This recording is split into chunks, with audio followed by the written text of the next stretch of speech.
È stato un gesto simbolico e non violento. Potere al popolo e collettivo CAU rivendicano quanto avvenuto sabato durante la manifestazione di Roma contro la guerra e per il no al referendum sulla giustizia, dove sono state bruciate le foto di Giorgia Meloni e del ministro Carlo Nordio e un ritratto di Donald Trump.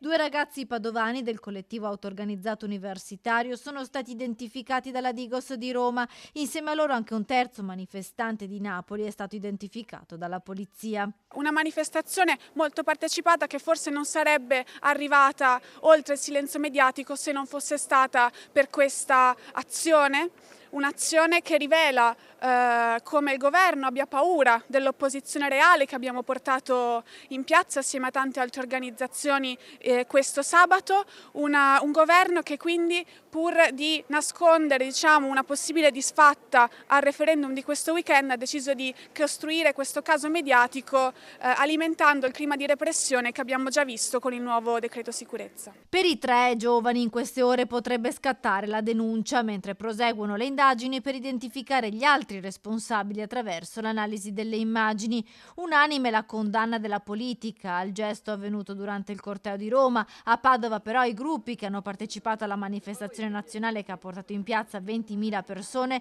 respingono le accuse di violenza, rivendicando le ragioni della mobilitazione contro la guerra e per rivendicare le ragioni del no al referendum sulla giustizia. Si continua a parlare della violenza sbagliata. La violenza di cui vogliamo parlare noi non è quella di chi brucia un foglio di carta, ma è quella di chi porta gli operai lavoratori a morire sul lavoro, di chi ammazza i bambini e le bambine in Iran e in Palestina impunemente, di chi distrugge il diritto internazionale. Ci stanno conducendo verso la guerra, una guerra che pagano i popoli e che stiamo pagando anche noi con il costo della benzina che aumenta e delle merci che aumentano. È di questo che noi dobbiamo parlare, questa è la vera violenza che il nostro governo sta agendo.